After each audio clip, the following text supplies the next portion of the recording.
Did you listen to Jeff and Professor Hamo in the morning? Here's what you missed. 2 days ago. Yes. 25 years ago. Are we together? Yes. 2 days ago. 25 years ago. April 6, 1994. An aeroplane carrying two presidents. Actually, one of them had actually asked for a lift. The president of Burundi and the president of Rwanda then, Juvenal Habyarimana. They were in Tanzania. Yes. Talking peace, It was all about peace talks. Everything was looking like it was going to... They were turning a corner. Yes. They had come from very cordial talks. And the Rwandan president said, hey man, I'll give you a ride. See, yeah, but you can... Yes.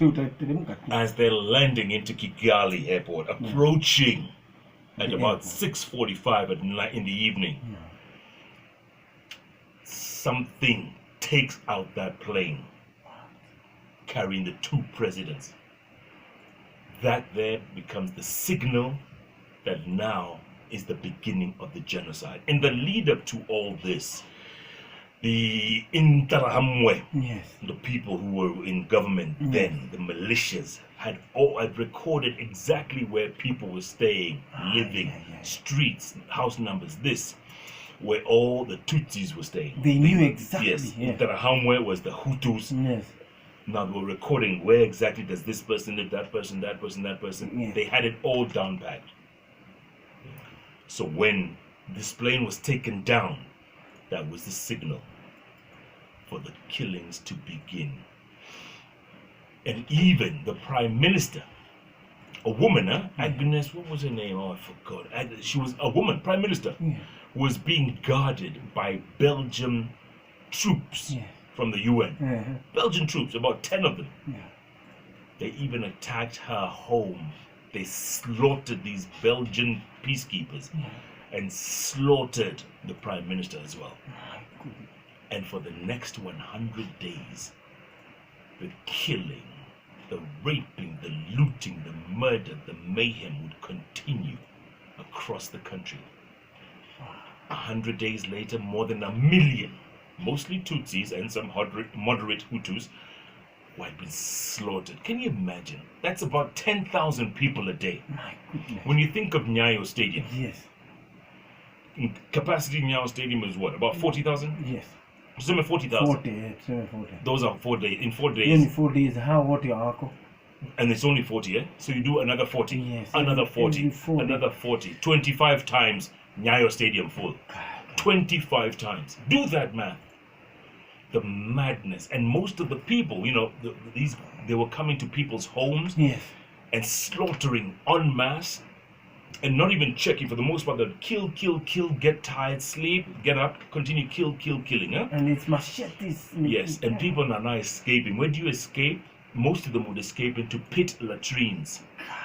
Munaingia kwa choo. Munakaa kwa hiyo shimo for days, surrounded by dead, rotting bodies. 10 years after the genocide, we went to the commemoration, 10th anniversary. My God, what we saw.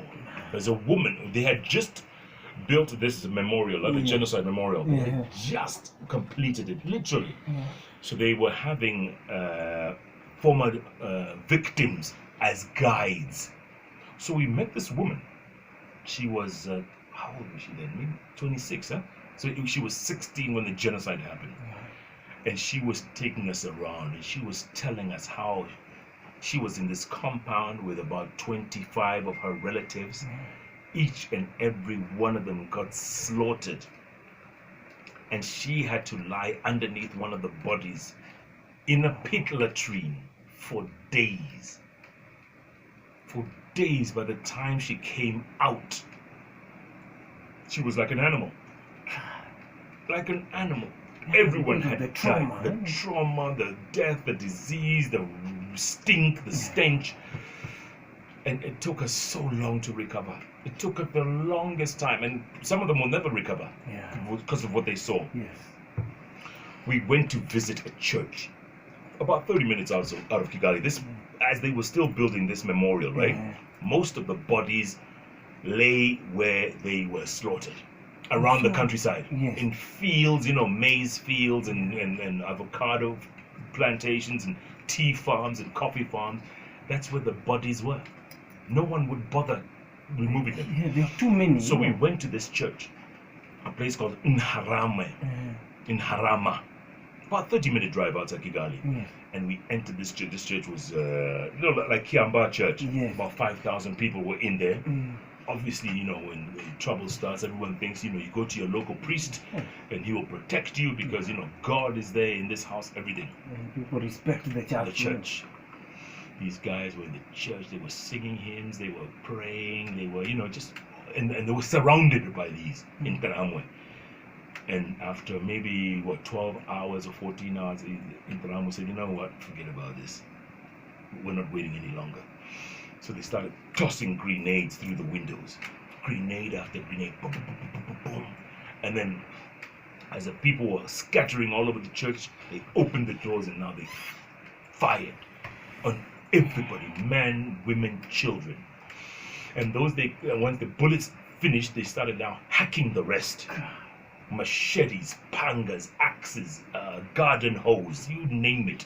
So now fast forward 10 years later, we are in Harama, and we come to this church. And as we approach the church, there's a caretaker. And they say, look, we're here, I'm here to cover this story, but can you help us? He says, no problem. They open the church. Wow. Exactly what it was 10 years before. No one had touched a thing. What? The bones, the skeletons, the shoes, the dresses, everything was in that church where it lay. They hadn't touched a thing. I was shocked. I said, what's going on here? They said, we want anyone who comes here never to forget what happened here on this day. I'm telling you, Prof, everybody. Obviously, the skull has been separated from the bodies now, Yes. but they're lying everywhere in the pews, in the aisleway, on stage where the priest was, and then someone. These people have a sense of humor. They had built a bookshelf. There had been a bookshelf right in the back of the church. Now they were piling skulls on the bookshelves. One with a hole in the head, one with a crack in the skull, one with this. You could just see how people had been slaughtered, but they had been piling the skulls like books in a shelf at the back of the church. Katiba, I'm sure there's pictures that exist of this. It was eerily, scarily morbid. I have never felt so scared in my life. Exactly where they lay. And we thought, oh my God, it can't get any worse.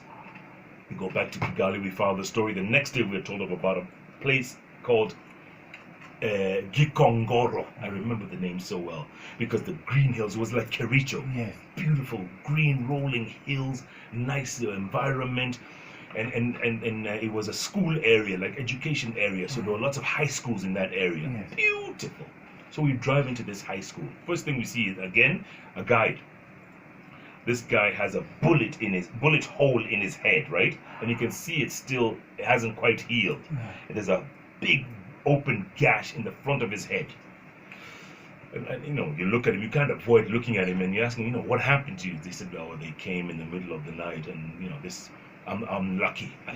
I'm lucky I survived. And we said, why do you say that? He says, come and see what they did. And he took us to room after room, as in dormitory after dormitory in this high school. Yes. Again, skulls, bones, everywhere. They had sprayed that white spray they put so that the bones don't smell and don't deteriorate, right? It was sprayed everywhere, but the bones were exactly where they lay. And mothers and children would come to this high school in the middle of the night just to seek refuge. And the Interahamwe came in and they would just smash the kids' heads against the walls.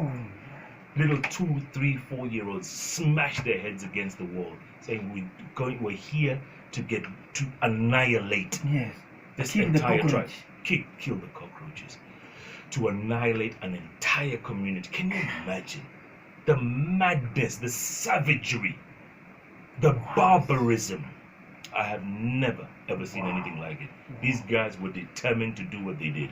And it was being played on radio. FTV, everything. They didn't even have cell phones then. Can you imagine if they had internet then? My goodness. It would have been even 10,000 people every day for 100 days. it's a wonder that that country has been turned around in Yes. 25 years. It's a miracle. But the fact that they kept these stories, Yeah. and that they remind you every day, Every time. you know, you Every can't time. go back, you know. We hope not. We really hope not. I mean, these days, if you mention the words Tutsi and Hutu in Kigali, you'll be arrested. I hear you go down in Mamoja. Yeah, you can't mention. They want all that eliminated. They are Rwandans. They call themselves Rwandans. But I'm telling you, it could have been worse. So after 100 days, that's when help Stopped. started. Down the rivers, the bodies were floating down the Kagera River into Tanzania. Body after body for days, floating over the waterfalls. Floating over. Can you imagine, like what we saw in Mozambique with these floods? Yes. Now it was the victims of this horror and hate. Oh, man. You know, this man, they say Kagame is a dictator, some people say, but sometimes maybe that's what you need. Yes. Because this man, he's seen it all. So he came in. Yeah, now this is after July. Yes. After 100 days or so, they said, we have to go in. And Museveni, again, his old mate, helped him with some men. They got in, and they made it all the way to Kigali. And they probably stopped what would have been even further. Yes, all the killings. Exactly. Yeah. Tens of thousands more killings would have happened hadn't Kagame and his troops gone in and the RPF. Yeah. And did you meet any of these perpetrators? Or the Interahamwe? Yes. Well, we did something called the Gachache. Remember do you ever hear about the Gachache courts? Yes, the courts Where under the people trees. in pink, those pink prisoners, right? Yes. They would hold court under trees in every village or most villages, and then the perpetrator would meet the victim face to face. They call that gachache system. Incredible, huh? It is. And most of them would say, yes, I killed your mother, I killed your sister, I raped your aunt, I'm sorry, please forgive me. And it was up to the victim now to say yes or no. If you said yes, they'll be forgiven. If you said no, they'll go back to prison. Just like that. Wow. Amazing, amazing system. It Can you is, imagine it is. meeting your worst enemy, confronting them face to face in Kamiti or in Atlanta Women?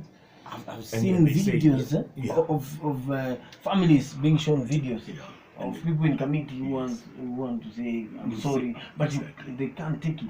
Yeah. So can you imagine face to face? But it kind of worked. It did. Rather than that is surgery therapy in Guinea. yeah, That is therapy. crazy therapy. It was therapy. Yes.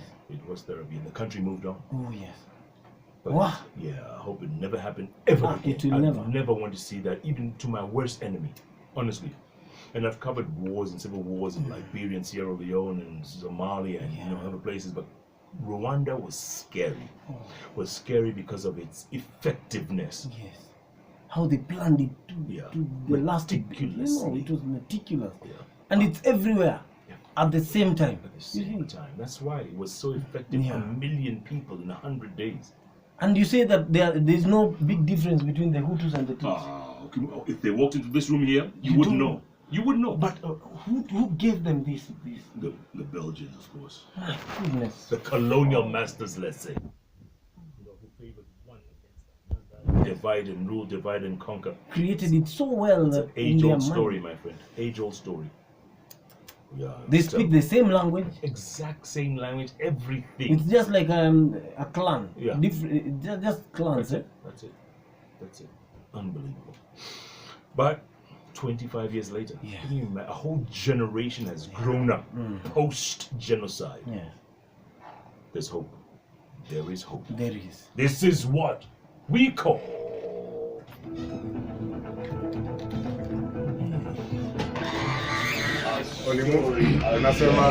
Koinange and Professor Hamo every day, Monday to Friday from 6 a.m. to 10 a.m. only on Hot 96.